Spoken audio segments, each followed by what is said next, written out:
Hi there, this is Shelly here at Swim Possible, where anything is possible if you put your mind, your body, and your soul into it. It's been a while. How are you all doing? Today I want to talk a little bit about, I've been getting a lot of questions recently actually about what I think about I don't know how to pronounce it exactly because I've only read it online, the Tupler method, I would say it's called. And about the splinting for diastasis recti versus like a binding, and what I think of their whole technique and everything like that. I've been asked a lot about that. Well, I was never like an expert on this topic before, but then I did a lot of research, so now I feel like I'm kind of unwanted expert that went through it, lived through it, and here to tell the tale. But as far as that, as soon as I found out when I was pregnant and I saw the triangular bulge when I tried to do a sit-up on my yoga ball, and I saw that something wasn't right, it looked like an alien in my belly, there was like this football-shaped thing going on there. I thought it was baby parts, it was a little too soon for that, and it just looked too funky weird, and I hadn't remembered it in any of my other pregnancies. So I just thought something was off, and when I did finally, I asked my message board that I was on first, and they mentioned the word, and I never heard of it. And then I looked it up more so using the terms that I saw, like weird bulge in belly, pregnant, and things like that. And I came upon diastasis recti. And I was probably in tears, like, I don't know, within 10 minutes of reading it, thinking like, oh my God, my abs are doomed, and, you know, I don't know, it was just depressing. I thought I'd need surgery, and, you know, I never had a C-section. I didn't even have one with my twins, so the thought of being cut open and then the money was just like, you know, I don't have it. So my husband, I warned him that I would need, you know, to fix that. There was no other option, and he was sweating bullets the whole time.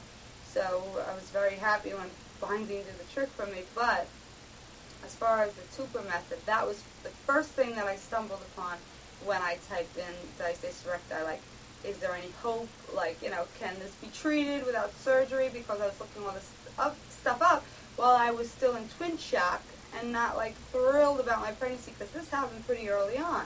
This was not caused by a grown belly like usually in pregnancy. This was caused by me thinking I was keeping my abs in shape and doing the best I could for myself, and doing the wrong exercises with the wrong pregnancy hormones, softening things up inside, and it just, the two didn't mash well together.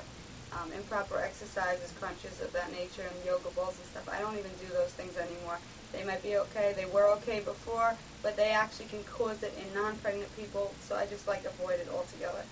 But like I said, that was what I came upon, the Tupler method, their exercises, their splint, and I had on Amazon, I had everything in my cart, the splint, the video. I wanted to make sure I was totally prepared for DVD, whatever, video.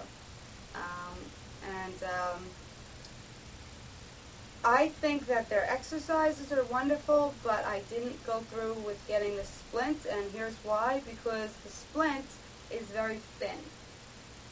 And as I read further and further into it, I realized that diastasis is not something that's this thick. It can be all the way wide. It could be worse, this, you know, in this area.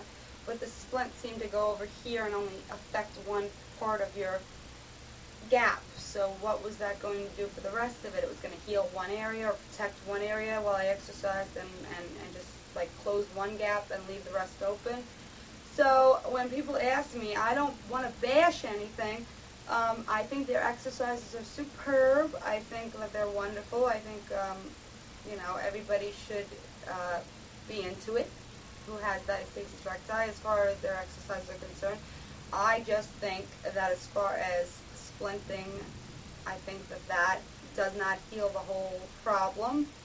And if it does close whatever gap you have in that one area that it does fasten to, you're going to have your bulges elsewhere. And mine was like, it was open from top to bottom, from under my rib cage here to, from the sternum here to the pubic bone, but it was also worst from here down, and at the belly button it was the biggest, it was the widest. And then, and right above, like right above the belly button to the bottom was the widest gap. And then down here in the lower area, it was the least, but it was still a gap.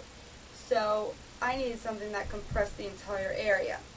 So luckily, when I read a couple other people say, you know, on some message forum, I can't remember, obviously, I was, you know, in my own land at that point, pregnant, scared with twins, and I read that other people said, how can that, you know, do that much for you or protect you during exercise or otherwise, you know, your gap or heal anything if it's that thin. And that made total sense. So I just bleeped that out of my Amazon cart because it didn't make sense, and I started doing more research on other things and binders and, you know, solutions to avoid surgery. So there is nothing bad with the Tupler method. I think that they're spot on with their, you know, advice and their techniques, but the splint, for me, I would take something that totally gets the entire area, because most of the time you don't have a diastasis that's this big. Usually there's more of a split than that, and you need to treat the whole split or you'll have like an abnormal bulge in one area and flat in the other, and that kind of looks worse than just having a big bulge out, you know, the whole thing just bulging out. So, I don't know. You know, take it or leave it. I'm sorry, but I've just been asked so many times what I think about it. I just had to throw my 2 cents in and just say, I think it's wonderful, but I think the splint is a little too little. So that's why I, you know, ended up with the Squeam, because the Velcro wraps, you know, they had some pluses to them as far as, like, you know, ease of putting them on a little bit quicker, but as far as like comfortableness, non-itchiness, and bending and not having it roll over, the Squeam just was top. So I'm glad I did a lot of research and I found out early in the pregnancy, because if I didn't see it then, I wouldn't have known, and my belly would probably look 5 months pregnant at least now. So I don't know, I'm just thankful for that. So anyway, that's that, and that's my thoughts on the Tupler method and their splints. I think that they're great, and I think that their advice is wonderful, and their exercise are grand, not so hot on the splint. So that's it. Thanks.